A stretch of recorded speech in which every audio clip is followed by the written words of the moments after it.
আসসালামু আলাইকুম প্রিয় বার্সা ফ্যান্স, প্রিয় কুলার্স।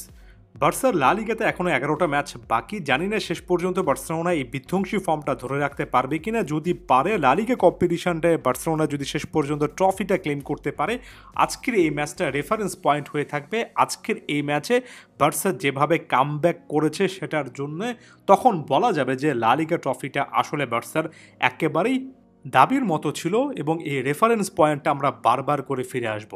আমি জানি না আপনারা বার্সাবাজে ম্যাচ প্রিভিউটা কতটা ভালো করে দেখেন।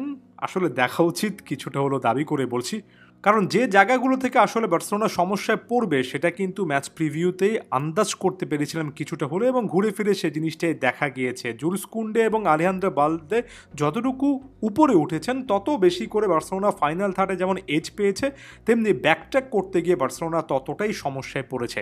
তার আগে লামিন ইয়ামাল ম্যাচের একেবারে শুরুর দিকে দুর্দান্ত একটা অপরচুনিটি পেয়েছিলেন, পোস্টে সেই শটটা লাগে, না হলে বার্সার জন্য শুরুটা খুব ভালো হতে পারত। তবে প্রতিপক্ষ দলে যখন একজন হুলিয়ান আলভারেজ, আতোয়ান গ্রিজমান টাইপের প্রোফাইল আছে, বার্সেলোনার ফুল ব্যাকরা উপরে উঠে আসলে সেখানে ভুল করলে সেটার মাসুল আসলে দিতে হবে। এমনই একটা ভুল করেছিলেন জুলস কুন্ডে, যেটা ইয়ান ওবেলাক পিক করেছিলেন। তার একটা লং বল জুলস কুন্ডে অনেকটুকু উপরে উঠে এসে, যদিও সেখানে ইয়ামাল ছিলেন, অহেতুক বলটা ক্লিয়ার করতে গিয়েছেন। সেটার সুযোগে আতোয়ান গ্রিজমানের মাধ্যমে বলটা যখন ডিয়েগো সিমিওনি পেলেন, তিনি হুলিয়ান আলভারেজকে আনলিশ করলেন। আলভারেজ সে জায়গা থেকে মিস করবেনই বা কেন, একেবারে অ্যাথলেটিকো মাদ্রিদের ভিন্টেজ স্টাইল হাই ওয়ার্ক রেটের একটা গোল আমরা দেখলাম। এর আগে পরে বার্সেলোনা খেলায় যথেষ্টভাবেই ছিল। লামিন ইয়ামাল বারবার করে ডিবক্সের মধ্যে ঢোকার চেষ্টা করেছিলেন, বেশ কয়েকবার 1-2-1-এ শট নেওয়ার চেষ্টা করেছেন, তবে ঘুরে ফিরে সে প্রবলেমটা বারবার করে দেখা গিয়েছে। বার্সেলোনার ডিফেন্স লাইন যখন অনেকটুকু উপরে উঠে আসে, তখন কাউন্টার অ্যাটাকে ব্যাকট্র্যাক করতে গিয়ে সেখানে সমস্যা হয়, যেখানে সল্লোথ একটা গোল করলেন ৭০তম মিনিটের সময়, এবং আরও একবার বার্সার জন্য ম্যাচটা কঠিন হয়ে গেল। তবে তারপরও কিন্তু হাফ ছেড়ে অ্যাটলেটিকো মাদ্রিদ বাঁচতে পারেনি, কারণ বার্সেলোনার কাছে এত বেশি অস্ত্র রয়েছে ফাইনাল থার্ডে যে এখানে যে কোনো ডিফেন্সের বিপক্ষে বার্সেলোনা 15 মিনিটের মধ্যে পুরো গেমটা চেঞ্জ করে ফেলতে পারে। এখন আসলে পরিবর্তনটা কোন দিক থেকে এসেছে দেখুন। লামিন ইয়ামাল থেকে শুরু করে বাকি সেন্টার ফরওয়ার্ডরা, এমনকি অ্যাটাকিং মিডফিল্ডাররা অনেকটুকু 1-2-1 খেলার চেষ্টা করছিলেন। প্রতিপক্ষ যখন এতটা লো ব্লক ডিফেন্সে থাকে এবং ডিবক্সের মধ্যে 7-8 জন মিলে থাকে, তখন এমন টাইপের ফুটবলের পরিবর্তে আপনার কোনো না কোনো সারপ্রাইজিং প্যাকেট থাকা উচিত। পুরো সিজনে দুর্দান্ত ফর্মে থাকা ইনিয়াগো মার্টিনেস যে অ্যাসিস্টটা করেছেন লেভানডফস্কি গোলের ক্ষেত্রে, সেটা যদি ইনিয়াগো মার্টিনেসের বল পায়ে থাকা অবস্থায় আপনারা দেখে থাকেন, মার্টিনেস প্রথমে মনে করেছিলেন যে তিনি বলটা লেফট উইংয়ে বাড়াবেন, তারপরে হুট করে সিদ্ধান্তটা পরিবর্তন করে ডিবক্সের মধ্যে লেভানডফস্কিকে ধরেছেন এবং সেখান থেকে লেভানডফস্কি ক্লিনিক্যাল ফিনিশ করেছেন। এই জিনিসটাই দরকার ছিল, এটাই মিসিং ছিল।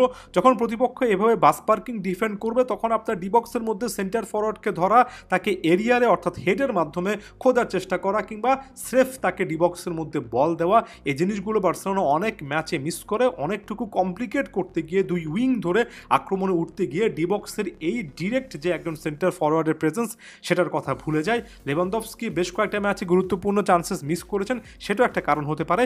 তবে এটাও একটা রেফারেন্স পয়েন্ট হিসেবে থাকলেও পরবর্তী ম্যাচগুলোতে আপনার এই জিনিসটা ট্রাই করতে হবে।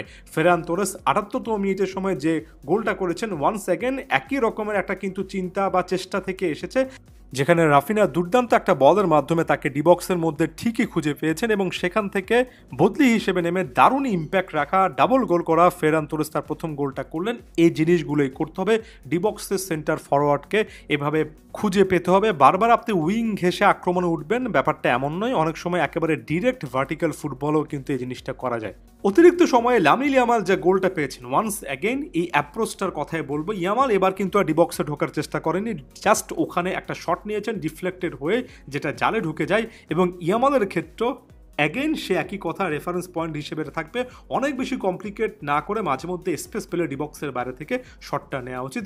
ফেরান তোরেস একেবারে অতিরিক্ত মোমেন্টের অতিরিক্ত টাইমে বলা উচিত, সেখান থেকে ফিনিশ করে এসেছেন। এবং ফেররান আরও একবার প্রমাণ করেছেন যে স্টার্টিং লাইনআপে না হোক, বদলি হিসেবে তিনি সুপার সাব বার্সার একজন প্লেয়ার, এবং এ সিজনে তিনি বদলি হিসেবে নেমে যে গোলগুলো করছেন সেটার ভ্যালুটা অবশ্যই বুঝতে হবে। ফেররানকে কেন্দ্র করে নেগেটিভিটি বাদ দিয়ে পজিটিভ অ্যাসপেক্টটা খুঁজে বের করে সেটা যে কোচ কাজে লাগাচ্ছেন, এটা আরও বেশি পজিটিভলি নিতে হবে। সব মিলিয়ে দুর্দান্ত বার্সার একটা ম্যাচ দেখলাম। এমন একটা ম্যাচের পরে লাকটো বার্সার ফেভারে আছে সেই টাইপের চিন্তাটা চলে আসে, এবং একই সঙ্গে অ্যাটলেটিকো মাদ্রিদ কতটা আনলাকি একটা দল, রিয়ালের বিপক্ষে সেই হারের পরে এবার লা লিগাতে 2-0 গোলে এগিয়ে থাকা সিচুয়েশনে এভাবে চারটা গোল কনসিড করা, তাও এতটা কম্প্যাক্ট ডিফেন্স লাইন নিয়ে, সত্যি অর্থে এই সপ্তাহটা একেবারে অ্যাথলেটিকোর ভালো যায়নি। অন্যদিকে বার্সার জন্য গুড লাক গুড ফেজ, এটা কিন্তু কন্টিনিউ হচ্ছে, সব দিক থেকে ভালো লাগার মতো ব্যাপার। আদিওস ভিস্কা এল বার্সা।